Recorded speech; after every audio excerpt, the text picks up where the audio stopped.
So hello and welcome guys, welcome to coding India. तो ये हमारा वेब डेवलपमेंट सीरीज़ का नेक्स्ट पार्ट है जिसमें आज हम सीखेंगे फॉर्म टैग क्या होता है और फॉर्म टैग में इनपुट टैग और बटन्स ये सब क्या होते हैं। तो फॉर्म टैग और इनपुट टैग ये एक वेबसाइट में बहुत टाइम यूज़ होने वाला एक टैग है। तो बिना टाइम वेस्ट किए जल्दी से शुरू करते हैं। तो उससे पहले अगर आपने ये पूरी प्लेलिस्ट एक्सेस नहीं की है वेब डेवलपमेंट की तो जल्दी से जाके ये सीरीज़ एक्सेस कर ले। ये आपके बहुत काम आएगी फॉर वेब डेवलपमेंट। और चैनल को भी ज़रूर सब्सक्राइब कर दीजिए। तो चलो without wasting any more time हम जल्दी से अपना फाइल स्ट्रक्चर खोल लेते हैं जिसमें हम हर बार जो फोल्डर यूज़ करते हैं वो फोल्डर यूज़ करेंगे। और देखो मैं आज देखो आप हमने इससे पहले ट्यूट वन ट्यूट टू और ट्यूट थ्री ये सारी फाइल्स क्रिएट कर ली है। तो मैं जल्दी से ओपन विथ कोड कर देता हूँ। और यहाँ पे मैं ट्यूट फोर की एक फ़ाइल बनाता हूँ। ये ट्यूट फाइव क्या है, ये मैंने मतलब ट्रायल के लिए किया था। तो आप वो अभी मत मतलब ये नेक्स्ट वीडियो का है तो उसकी टेंशन अभी आप मत लो। तो मैं देखो आपने ट्यूट थ्री तक आपका अगर आपने पूरी प्लेलिस्ट फॉलो की है तो आपके पास ये सब हो गए। तो देखो मैंने ट्यूट फोर डॉट HTML लिखता हूँ और एंटर करता हूँ। तो आज हम सीखने वाले फॉर्म टैग और इनपुट टैग। तो फॉर्म टैग और इनपुट टैग सीखने से पहले चलो हम जल्दी से एक ब्रॉयलर प्रिंट लगा देते। तो ये देखो हमारी ब्रॉयलर प्रिंट मतलब स्टार्टर टेम्पलेट जो होता है वो आ चुका है। तो यहाँ पर जो डॉक्यूमेंट लिखा हुआ है वो मैं जल्दी से कट करके यहाँ पर लिखूँगा form and input tag in HTML। तो देखो फॉर्म है और इनपुट टैग इन HTML लिख दिया है मैंने टाइटल। और ये सब क्या होता है ब्राउज़र प्रिंट वगैरह ये सब मैंने मेरे पिछली वीडियोस में बता रखा है। अगर आपने वो पिछले वीडियोस नहीं देखे तो भाई क्या कर रहे हो, जल्दी से जाके वो वीडियोस देख के आओ। तभी आपको ये क्या चल रहा है ये सब क्या है वो पता चल जाएगा बिल्कुल आसानी से। तो मैं बिना टाइम वेस्ट किए बॉडी टैग के अंदर आता हूँ और यहाँ पर लिखता हूँ एक फॉर्म। तो देखो फॉर्म लिखने से पहले मैं एक हेडिंग लगा देता हूँ। अगर आपको हेडिंग भी नहीं पता तो पिछले वीडियोस देख आइए, नहीं तो ज़्यादातर लोगों को तो पता ही होगा हेडिंग क्या होता है। तो हेडिंग टैग में मैं लिखूँगा, कुछ भी लिख सकते हो। मैं लिखता हूँ अभी फॉर्म एंड इनपुट टैग। हाँ हाँ, और हम सिर्फ फॉर्म और इनपुट टैग नहीं सीखेंगे, उसके साथ ही हम बटन्स भी सीखेंगे। तो वो भी लिख देता हूँ मैं अभी बटन्स। टाइटल में भी आप ऐड कर सकते हो, वैसे कुछ नहीं, टाइटल कुछ भी रख लो, उससे फ़र्क नहीं पड़ता ज़्यादा अभी के लिए जब तक आप सीख रहे हो। तो देखो मैंने एक हेडिंग भी लगा दिया है। तो अब मैं आपको सिखाऊंगा फॉर्म टैग क्या होता है। तो फॉर्म टैग अगर आप विजुअल स्टूडियो कोड में कोडिंग कर रहे हो तो फॉर्म टैग आपको आसानी से मिल जाएगा। आप लिख दो फॉर्म और एंटर कर दो। तो देखो एक फॉर्म टैग अपने आप आ चुका है।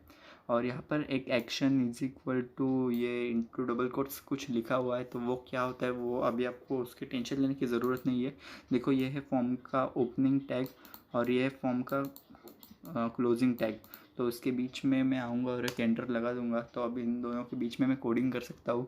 और ये मैं अभी आपको बता देता हूँ कि एक्शन टैग मतलब ये एक्शन क्या होता है। तो एक्शन मतलब हम अगर हमने जो इनपुट लिया है यूज़र से उसे हमें कहीं स्टोर करना है या फिर उस डाटा को हमें कुछ प्रोसेस करना है बाद में, तो उसके लिए ये काम आता है। तो अभी तो आपको ये क्या है वो समझने की ज़रूरत नहीं है, ये हम बहुत आगे जब PHP वगैरह सीखेंगे तब ये काम आएगा। तो देखो फॉर्म टैग में हम सबसे पहले देखते हैं। अभी तो आपको पता चल गया होगा कि फॉर्म टैग कैसे आते हैं और इसका इस्तेमाल क्या होता है। तो इसका इस्तेमाल बेसिकली कुछ नहीं, एक फॉर्म क्रिएट करने के लिए इसका इस्तेमाल किया जाता है फॉर्म टैग का। तो इसके अंदर इनपुट लेने के लिए हम इनपुट टैग यूज़ करेंगे। इनपुट ऐसे लिख के एंटर कर देंगे। तो देखो input type is equal to text लिखा आ रहा है। टेक्स्ट मतलब हम इसमें टेक्स्ट का इनपुट ले सकते हैं। टेक्स्ट मतलब कोई भी कैरेक्टर्स और नंबर्स वगैरह सब कुछ। तो ये स्टार्टिंग के लिए बेस्ट है। तो अब ये कैसा होता है वो मैं शो करके दिखाता हूँ। देखो इससे मैं कंट्रोल S से सेव किया और राइट क्लिक करके ओपन विथ लाइव सर्वर कर दूंगा। तो ये लाइव सर्वर में ओपन हो जाएगा। देखो ये बड़ा है थोड़ा, मैं रीसेट कर लेता हूँ। हाँ देखो तो ये आ गया है हमारा H1 form and input tag. तो इधर हमारा एक इनपुट भी आ चुका है इनपुट टैग से जो हमने बनाया था। तो मैं जूम करके दिखाता हूँ, इसमें मैं कुछ भी टाइप कर सकता हूँ, इनपुट दे सकता हूँ। तो ये हो गया हमारा इनपुट टैग। तो ये क्या इधर क्या इनपुट करना है वो किससे पता चल जाएगा? अगर मुझको यूज़र को ऐसा बताना हो कि यहाँ पर नेम एंट्री करो, तो यूज़र को तो पता नहीं चलेगा ना इसमें क्या एंटर करना है। तो इससे इसलिए हम जो देखो ये इनपुट टैग जहाँ पर हमने स्टार्ट किया था उससे पहले लिखेंगे नेम। कुछ भी लिख सकते हो, आपको जो इंटर करवाना है वो लिखे। नेम लिखा है मैंने और इसे सेव कर देता हूँ। और देखो यहाँ पर आ चुका है नेम और उसके आगे इनपुट टैग। ये मैंने जूम इन कर लिया इसलिए आपको इतना बड़ा दिख रहा है, क्योंकि आप क्लियरली देख पाओ इसलिए मैंने जूम इन कर रखा है। So name. और अब बताता हूँ टाइप्स के बारे में। ये टाइप्स जो है ना, type is equal to text, तो इसमें बहुत सारे टाइप्स होते हैं जो हमें कॉमनली और यूज़ करने पड़ते हैं, जो हम फ्रिक्वेंटली यूज़ करते हैं। वो मैं आपको अभी कुछ टाइप्स भी बताऊँगा उसके। तो देखो इसके बाद आता है एक ईमेल टैग भी होता, मतलब ईमेल टाइप भी होता है। तो मैं यहाँ पर लिख देता हूँ ईमेल और इनपुट टैग एक लगा देता हूँ इनपुट। तो और इसमें type is equal to email कर दूंगा मैं। तो अब क्या होगा, वो ऑटोमेटिकली वैलिडेट कर देगा, वो इसमें चेक करेगा कि ईमेल है कि नहीं, मतलब ईमेल है कि नहीं, मतलब @ साइन है कि नहीं, या gmail.com या फिर yahoo.com ऐसा कुछ है कि नहीं। इस पूरे इनपुट में ये चेक करेगा बेसिकली, और बाकी कुछ नहीं। अभी तो ज़्यादा फ़र्क नहीं पड़ेगा कुछ। तो आप देख सकते हो क्या होगा है कि ये एक दूसरे के सामने आ गया है। तो एक दूसरे के सामने ना आए इसलिए हम यूज़ करते हैं ब्रेक टैग। अगर आपने मेरे पिछले वीडियो देखे होंगे तो आपको पता होगा ब्रेक टैग क्या होता है। तो मैं यहाँ पर एक BR लिख के एंटर कर दूँ तो एक ब्रेक टैग क्रिएट हो जाएगा। तो इसे सेव करेंगे और देखेंगे तो देखो ये नेक्स्ट लाइन पे आ चुका है। और हमें और एक लाइन हमें अगर ब्रेक करनी हो तो मैं एक BR टैग लगा दूंगा, तो उससे ये अच्छा दिखेगा। तो देखो ये कोई तरीका नहीं है अच्छा वाला कि हम ब्रेक टैग लगा के स्पेस दे दोनों में। तो ये कोई आइडियल तरीका नहीं है। हम आइडियल तरीके भी सीखेंगे इसके जब हम CSS स्टार्ट करेंगे। CSS भी हम बहुत जल्दी स्टार्ट करने वाले। तो अभी के लिए तो यही ठीक है। देखो आप देख सकते हो ये 2 इनपुट आ चुके हैं। और एक इसमें टाइप होता है। सबसे पहले मैं 2 BR टैग लगा दूँ। और अब हम नेक्स्ट वाला टाइप सीखेंगे पासवर्ड। ये बहुत बढ़िया है। ये पासवर्ड अगर हमें किसी का एंटर करवाना हो तो मैं एक इनपुट टैग ही लगाऊंगा फिर से, और इसमें type is equal to password लिख दूंगा और सेव करूंगा। तो अब देखना क्या होगा। तो ये तो है, इसमें हम नेम एंटर करें, इसमें हम ईमेल एंटर करेंगे, कुछ भी gmail.com ऐसा कुछ भी मैंने ईमेल एंटर कर दिया। और पासवर्ड में जब एंटर करने चाहूँगा तब देखो ये डॉट डॉट डॉट डॉट लिख के आ रहा है। क्यों? क्योंकि हमने यहाँ पर type is equal to password लिखा था, और आपको पता ही होगा कि पासवर्ड ऐसे डॉटेड फॉर्मेट में ही दिखते हैं। तो इसलिए ये पासवर्ड आपको कुछ इस तरीके से शो कर रहा है। तो इसमें और बहुत सारे टाइप्स होते हैं, तो मैं सारे तो टाइप्स अभी के अभी डिस्कस नहीं करूँगा। ये बहुत ही मेन टाइप्स है, ये बहुत बार हम यूज़ करते हैं, इसलिए मैंने ये टाइप्स आपको दिखाए हैं। और एक टाइप होता है वो भी मैं आपको दिखाता हूँ, वो भी अच्छा है, वो भी आप यूज़ कर सकते हो, जिसका नाम है नंबर। तो मैं लिख लेता हूँ नंबर्स और इनपुट टैग एक लगा दूँ इनपुट, और type is equal to number. देखिए नंबर्स नहीं लिखना है आपको, इधर नंबर लिखना है, नंबर। और सेव कर देता हूँ तो देखना यहाँ पर ये मैंने ईमेल और पासवर्ड डाला था इसलिए आ रहा है ये। हाँ देखो नंबर, जब मैं नंबर का इनपुट टैग कुछ इस तरीके से दिखता है, ये अपर और ये लोअर होता है, इसमें ये सेट कर सकते हो। तो ये कुछ नहीं, हम अपने हिसाब से भी कुछ भी इसमें नंबर एंटर कर सकते हैं। पर देखो अभी मैं टाइप कर रहा हूँ इसमें लेटर्स, तो लेटर्स इसमें टाइप ही नहीं होता है क्योंकि हमने टाइप नंबर दे रखा है। तो इसमें सिर्फ नंबर टाइप्स होंगे। देखो इसमें सिर्फ और सिर्फ नंबर्स टाइप होते हैं। तो ये भी आपको समझ आया होगा आई होप। तो इसके बाद में और अब एक लास्ट रहा है जो बटन, और बटन भी मेन होता है क्योंकि हम बटन से ही कुछ कोई भी फॉर्म सबमिट करते हैं या फिर लॉगिन, सब कुछ हम बटन से ही करते हैं। देखो नीचे भी एक सब्सक्राइब का बटन ही है, आप वो बटन ही दबा दो, उससे मेरे चैनल को सब्सक्राइब हो जाएगा।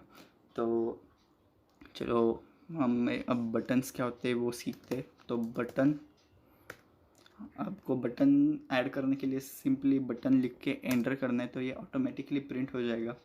और इसके अंदर मैं कुछ भी लिख सकता हूँ, मतलब जैसे मैं लिखूँ अभी सबमिट, सबमिट और सेव कर दूँ तो देखो ना, देखो यहाँ पर एक बटन आ चुका है, ये इसके सामने ही आ गया क्योंकि हमने ब्रेक टैग नहीं लगाया। तो जल्दी से मैं ब्रेक टैग भी लगा देता हूँ यहाँ पर, ब्रेक और ब्रेक। तो देखना अभी अच्छे से दिखेगा। ये नीचे आ चुका है जैसे कि आप देख ही सकते हो। तो ये होता है हमारा पूरा फॉर्म। तो ये आ गया है एक पूरे फॉर्म के अंदर। और फॉर्म टैग क्यों ज़रूरी है, क्योंकि अगर आपने सिर्फ इनपुट टैग करके अगर लास्ट में एक बटन टैग लगा दिया, और जो अगर आपको ये सब जो इसमें डाटा होगा, जैसे यहाँ पर मेरा नाम, यहाँ पर मेरा ईमेल, यहाँ पर मेरा पासवर्ड और यहाँ पर मेरा फ़ोन नंबर या कुछ भी होगा, अगर ये मैं सबमिट के बटन पर क्लिक करूँगा तो देखो, हाँ देखो यहाँ पर मैंने सबमिट पे क्लिक किया तो इसने मुझे एक एरर दिखाया क्योंकि यहाँ पर @ साइन नहीं है। देखो मैं फिर से एक बार सबमिट करूँगा तो देखो @ साइन नहीं है, जो कि ईमेल में होती है, तो इसलिए मुझे @ भी डालना पड़ेगा। और इसमें इसे अभी भी ये इनवैलिड है। देखो मैं सबमिट करूँ तो फिर भी ये बता रहा है कि ये इनकम्प्लीट है। तो अगर मैंने gmail.com भी लिख दिया तो, और अभी मैं सबमिट करता हूँ तो देखो ये सबमिट हो जाता है और पूरा डाटा क्लियर हो जाता है, बाकी कुछ नहीं होता। सो आई होप कि आपको ये भी समझ में आया होगा। तो हाँ, फॉर्म टैग इसलिए यूज़ करते हैं कि अगर आपने फॉर्म टैग नहीं यूज़ किया और सिर्फ ये इनपुट्स लग रख दिए और ये सबमिट बटन रख दिया, और फिर अगर आप सबमिट करोगे तो कुछ भी नहीं होगा आगे, क्योंकि फॉर्म टैग ही वो एक्शन आप उससे परफॉर्म कर सकते हो कि एक्शन सबमिट बटन क्लिक होने के बाद या कोई भी फॉर्म में जो बटन है वो क्लिक होने के बाद क्या होना चाहिए वो फॉर्म टैग ही डिसाइड करता है। इसलिए फॉर्म टैग इंपॉर्टेंट होता है कोई भी फॉर्म बनाते समय। सो आई होप कि आपको ये वीडियो से कुछ अच्छा सीखने को मिला होगा। अगर आपको ये वीडियो पसंद आया तो लाइक कर दीजिए वीडियो को, इस वीडियो को शेयर कर दीजिए और चैनल को भी सब्सक्राइब कर लीजिए। और हाँ देखो, इसका जो सोर्स कोड है वो मैं इस तरीके से मेरी वेबसाइट पे भी अपलोड कर दूंगा, तो आप वहाँ से भी इसको मतलब आपके पास सेव कर सकते हैं यहाँ से लेके। और हाँ, मैं एक अनाउंसमेंट करना चाहता हूँ कि अगर आप मतलब मेरे इस वाले वीडियो पे 20 लाइक्स आ गए, मतलब 10 लाइक्स आ गए और 20 सब्सक्राइबर्स हो गए तो मैं नई सीरीज़ शुरू कर दूंगा पाइथन की, और उसमें मैं पूरे का पूरा पाइथन आपको सिखाऊंगा। So thanks for watching this video, और चैनल को ज़रूर सब्सक्राइब करना और शेयर भी करना इस वीडियो को। Thanks for watching.